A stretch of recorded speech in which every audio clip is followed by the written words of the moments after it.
ಮಂಡ್ಯದಲ್ಲಿ ಹೃದಯಾಘಾತಕ್ಕೆ ಮಹಿಳೆ ಬಲಿಯಾಗಿರೋದು.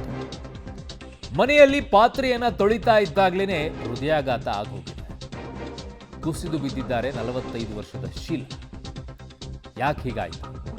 ಮಂಡ್ಯ ಜಿಲ್ಲೆ ಮಳವಳ್ಳಿಯ ಬಾಳೆಯ ಹೊನ್ನಗದಲ್ಲಿ ಆಗಿರುವಂತಹ ಘಟನೆ ಇದು.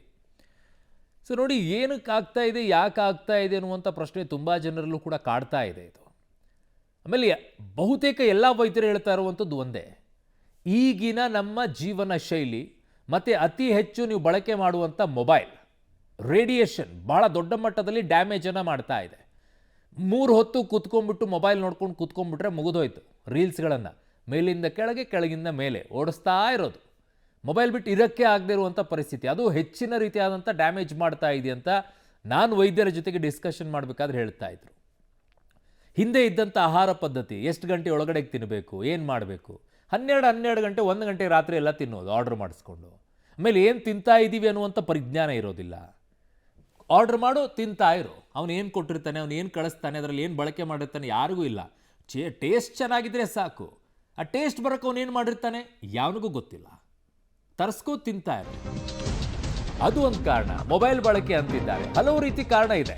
ಹಾಸನದಲ್ಲಿ ಹೃದಯಾಘಾತದಿಂದ ಮದನ್ ಎಂಬಾತ ಸಾವನ್ನಪ್ಪಿರೋದು. ವಾರದ ಹಿಂದೆ ಗ್ಯಾಸ್ಟ್ರಿಕ್ಗೆ ಎದೆ ನೋವು ಅಂತ ಚಿಕಿತ್ಸೆಯನ್ನು ಪಡ್ಕೊಂಡಿರ್ತಾರೆ. ಅತಿಯಾಗಿ ಮದ್ಯ ಸೇವನೆ ಮಾಡಿ ಊಟವನ್ನು ಮಾಡ್ತಾ ಇರಲಿಲ್ಲ. ಮದನ್ ಕಾಲೇಜಿಗೆ ಹೋಗ್ತಾ ಇರಲಿಲ್ಲ, ನಿತ್ಯ ಮದ್ಯ ಸೇವಿಸ್ತಾ ಇದ್ದಂತೆ. ಇನ್ನೇನಾಗುತ್ತೆ? ನಿನ್ನೆ ರಾತ್ರಿ ಎದೆ ನೋವು ಹೆಚ್ಚಾಗಿ ಸ್ಥಳದಲ್ಲಿ ಸಾವನ್ನಪ್ಪಿದ್ದಾನೆ. ಎಲ್ಲ ಸುಟ್ಟು ಹೋಗಿರುತ್ತೆ ಒಳಗಡೆಗೆ. ತಿನ್ನಲಾರದೆ ಎಣ್ಣೆ ಕುಡ್ಕೊಂಡ್ರೆ ಇನ್ನೇನಾಗುತ್ತೆ?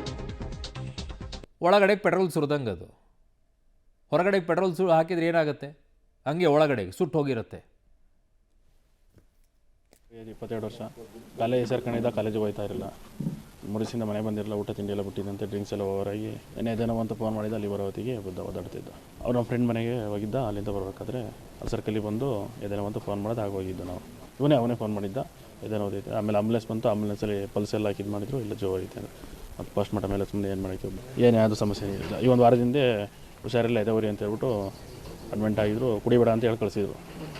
ಅಲ್ಲಿಂದ ಬಂದಮೇಲೆ ಮತ್ತೆ ಬಂದು ಮಾರನೇ ದಿವಸನೇ ಸ್ಟಾರ್ಟ್ ಮಾಡಿದ್ದ. 22 ವರ್ಷ ಕಾಲೇಜ್ ಸೇರ್ಕೊಂಡಿದ್ದ, ಕಾಲೇಜಿಗೆ ಹೋಗ್ತಾ ಇರಲಿಲ್ಲ.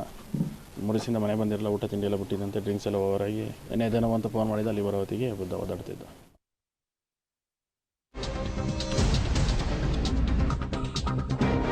ಹಾಸನ ಜಿಲ್ಲೆಯ ಕಥೆ ಹೇಳ್ತಾ ಇದ್ದೀನಿ ನಿಮಗೆ. ಹೃದಯಾಘಾತಕ್ಕೆ ಮಹಿಳೆ ಸಾವನ್ನಪ್ಪಿರೋದಿತ್ತು. ಶುಗರ್ ನಾರ್ಮಲ್ ಇತ್ತು, ಆದರೂ ಕೂಡ ವಿಮಲಾ ಅನ್ನೋರು ಸಾವನ್ನಪ್ಪಿದ್ದಾರೆ. ಮನೆಯಲ್ಲಿದ್ದಾಗ ವಿಮಲಾ ಅವರಿಗೆ ಎದೆನೋವು ಕಾಣಿಸ್ಕೊಂಡ್ಬಿಟ್ಟಿದೆ. ಬಳಿಕ ಊಟ ಮಾಡ್ತಾ ಇರುವಾಗಲೇ ಎದೆನೋವು ಹೆಚ್ಚಾಗಿದೆ. ಮೊದಲೇ ಎದೆನೋವು ಕಾಣಿಸ್ತಾ ಇತ್ತು, ಅದರಲ್ಲಿ ಊಟ ಮಾಡ್ತಾ ಇತ್ತು. ಈ ವೇಳೆ ಪತಿ ಎದುರೇ ಹೃದಯಾಘಾತಕ್ಕೆ ವಿಮಲಾ ಪ್ರಾಣ ಬಿಟ್ಟಿದ್ದಾರೆ. ಹಾಸನ ಜಿಲ್ಲೆಯಲ್ಲಿ ಈ ಮೂಲಕವಾಗಿ ಸಾವಿನ ಸಂಖ್ಯೆ 35ಕ್ಕೆ ಏರಿಕೆಯಾಗಿದೆ. ಅದೇನಾಗ್ತಾ ಇದೆ ಹಾಸನದಲ್ಲಿ ಒಂದು ಅರ್ಥ ಆಗ್ತಾ ಇಲ್ಲ. ಯಾಕೆ ಪರಿಸ್ಥಿತಿ? ಜನ ಯಾವ ತಪಾಸಣೆ ಮಾಡಿಸ್ಕೊಳ್ತಾ ಇಲ್ವಾ ಏನಪ್ಪ? ಎದೆ ನೋವು ಅಂತೇಳಿ ಊಟ ಮಾಡ್ತಾ ಇದ್ದವರು ಹಾಗೇನೆ ಮಲಗಿಬಿಟ್ರು. 1-2 ಹನಿ ನೀರು ಬಿಟ್ಟೆ ವಾಪಸ್ಸು ಬಂದ್ಬಿಡ್ತು. ಎದೆ ನೋವು, ಸೊಂಟ ನೋವು ಅಂತೇಳಿ ಶುರು ಮಾಡಿಬಿಟ್ರು. ಹಿಂದೆ ಯಾವಾಗಲೂ ಈ ಥರ ಇಲ್ಲ ಆಗಿಲ್ಲ ಯಾವಾಗ ಚೆನ್ನಾಗೇ ಇದ್ದರು. ಶುಗರ್ ಇಲ್ಲ, ನಾರ್ಮಲ್ಲು. ತಿಂಗಳಿಗೆ ಒಂದು ಸಾರಿ ಚೆಕ್ ಮಾಡಿಸ್ತಾ ಇದ್ವಿ. 150-200 ಒಳಗಡೆ ಇತ್ತು. ಎಷ್ಟು ಏಜ್ ಸರ್? 50. ಮಕ್ಕಳೆಲ್ಲ? ಮಕ್ಕಳು, ಮಗ ಇಂಜಿನಿಯರ್ ಮಾಡ್ತಾಯಿದ್ದಾನೆ, ಮಗಳು ಮೆಡಿಕಲ್ ಮಾಡ್ತಾಯಿದ್ದಾಳೆ. ನಿನ್ನೆ ಎಷ್ಟೊತ್ತಿಗೆ ಫಸ್ಟ್ ಅದು ಪೇನ್ ಅಂದರೆ? ವೈದ್ಯರಿ ವಿಚಾರದಲ್ಲಿ ಒಂದು ಸ್ಪಷ್ಟನೆ ಹೇಳ್ತಾರೆ ನೋಡಿ. ಹೃದಯಾಘಾತ ಆದಾಗ ನಿಮಗೆ ಅದು ನೋವು ತೋರಿಸ್ಕೊಳ್ಳುತ್ತೆ. 1 ವಾರನೋ 15 ದಿನದಿಂದ ಅದ್ರದ್ದು ಗೊತ್ತಾಗುತ್ತೆ. ಅದಕ್ಕೆ ನೀವು ಟ್ರೀಟ್ಮೆಂಟ್ ತೊಗೊಳ್ಬೋದು. ಆದರೆ ಹೃದಯ ಸ್ತಂಭನ ಇದೆಯಲ್ಲ, ಕಾರ್ಡಿಯಾಕ್ ಅರೆಸ್ಟ್, ನೀವು ಹಿಂದಿನ ದಿನ ಚೆಕ್ ಮಾಡಿಸ್ಕೊಂಡಿದ್ರು ಗೊತ್ತಾಗಲ್ವಂತೆ. ಏನು ಮಾಡ್ತೀರಾ?